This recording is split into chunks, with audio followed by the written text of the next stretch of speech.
La parole est à Madame la présidente Valérie Rabault. Merci, Monsieur le Président. Monsieur le Premier ministre, ce qui s'est passé hier soir au conseil d'administration d'Engie est une honte.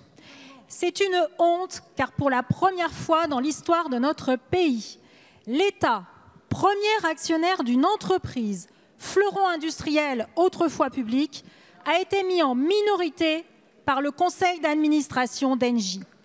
Pensez-vous que quiconque aurait osé faire subir une telle humiliation au général de Gaulle, à Georges Pompidou ou à François Mitterrand?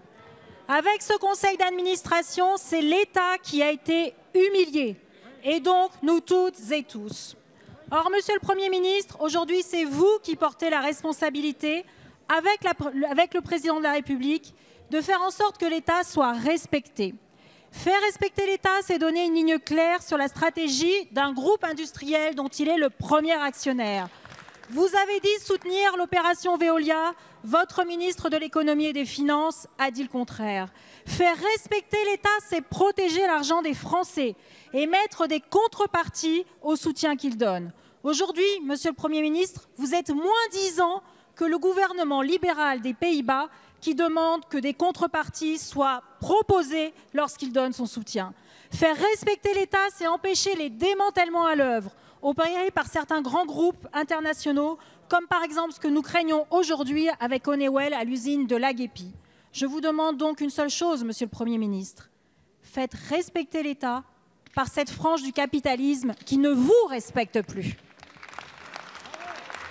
Merci Madame la Présidente. Monsieur le Premier ministre, vous avez la parole. Monsieur le Président, Mesdames et Messieurs les députés, Madame la Présidente Valérie Rabault, dans cette affaire, comme dans les autres, l'État a veillé au respect de ses intérêts et de ceux des contribuables. Il a exprimé par son vote au conseil d'administration d'Engie la position qui est toujours la sienne depuis le début de ce dossier, à savoir, il s'agit d'une opération d'entreprise pour laquelle nous demandons et nous continuerons à y veiller. Premièrement, Mesdames et Messieurs les députés, la sauvegarde de l'emploi. Deuxièmement, la sauvegarde d'une logique industrielle, ainsi que l'a rappelé le ministre chargé de l'économie de façon constante. Troisièmement, le respect des règles de concurrence pour le marché de l'eau et de l'assainissement dans les collectivités territoriales. Quatrièmement, le respect des règles de souveraineté pour que ce segment stratégique demeure sous pavillon national. Je rappelle à l'Assemblée nationale qu'à ce jour, la seule offre qui se soit présentée est celle, et vous le savez, de Veolia.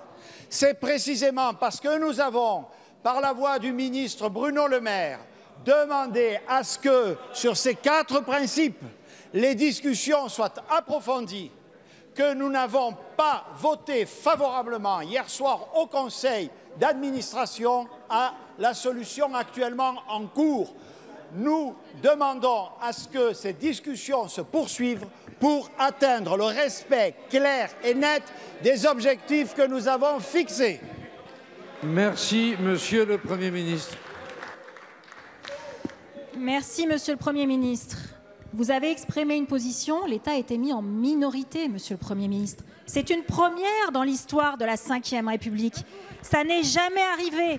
Se faire respecter passe par des actes. Vous auriez pu, Monsieur le Premier ministre, dire « entrez au capital de Suez » si vous aviez voulu. Là, vous auriez créé un rapport de force. Merci, Madame la Présidente. Vous avez refusé ce rapport de force.